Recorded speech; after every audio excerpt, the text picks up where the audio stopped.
Jetpur Dhoraji road પર આવેલ overbridge પર મહિલાઓ દ્વારા ચક્કાજામ, પોલીસના ઉતર્યા ધાડા, પરિસ્થિતિ બની તંગ। નમસ્કાર, સહજ ન્યૂઝ સાથે હું છું ગોપાલ ભેસાણિયા।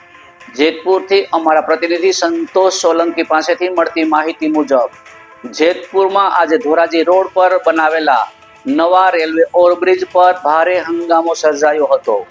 લાંબા સમયથી બંધ કરેલ રેલવે ફાટક ફરી ખુલ્લું કરવાની માંગને લઈને સ્થાનિક મહિલાઓ ગુસ્સે ભરાઈ હતી અને આજે સવારે અચાનક બ્રિજ ઉપર ધરણા બેસી ચક્કાજામ કરી દીધો હતો। નવો ઓવરબ્રિજ તૈયાર થયા બાદ રેલવે વિભાગે જૂનો ફાટક બંધ કરી દીધો છે, જેના કારણે આસપાસના હજારો લોકો રોજિંદી અવરજવર તેની વ્યવસાયિક અવરોધથી વ્યથિત છે। અનેક રજૂઆતો છતાં સમસ્યાનો ઉકેલ ન આવતા મહિલાઓએ સીધી બ્રિજ પર ચક્કાજામની ધમકી આપી આજે તેમને હકીકત બનાવી હતી। બ્રિજ ઉપર મહિલાઓ બેસી જતા બંને બાજુ વાહનોની વિશાળ કતારો લાગી ગઈ હતી। માર્ગ પર આવન જાવન લગભગ અધવચ્ચે અટકી જતા પરિસ્થિતિ તંગ બની હતી।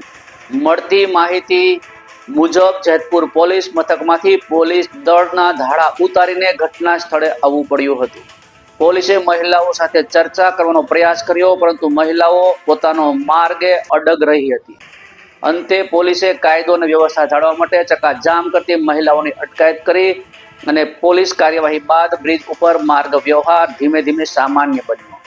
સ્થાનિકોના કહેવા પ્રમાણે રેલવે ફાટક બંધ થઈ જતા અમારી દૈનિક અવરજવર અને વ્યવસાયને ખૂબ મોટો ફટકો પડ્યો છે। ઓવરબ્રિજ હોવા છતાં ફાટક બંધ કરવાની જરૂર નહોતી। રેલવે અમારી સમસ્યા સાંભળતી નથી, તેથી અમને રસ્તા પર ઉતરવું પડ્યું છે। આ સમગ્ર બનાવને લઈને લોકસભામાં પણ રોષ છલકાતો જોવા મળે છે અને રેલવે વિભાગ સામે લોકો આક્રોશિત થઈ રહ્યા છે। આવનારા દિવસોમાં વધુ મુદ્દો ઉગ્ર બને તેવી આશંકા પણ વ્યક્ત કરવામાં આવી રહી છે। રિપોર્ટર સંતોષ સોલંકી, સહજ ન્યૂઝ, જેતપુર।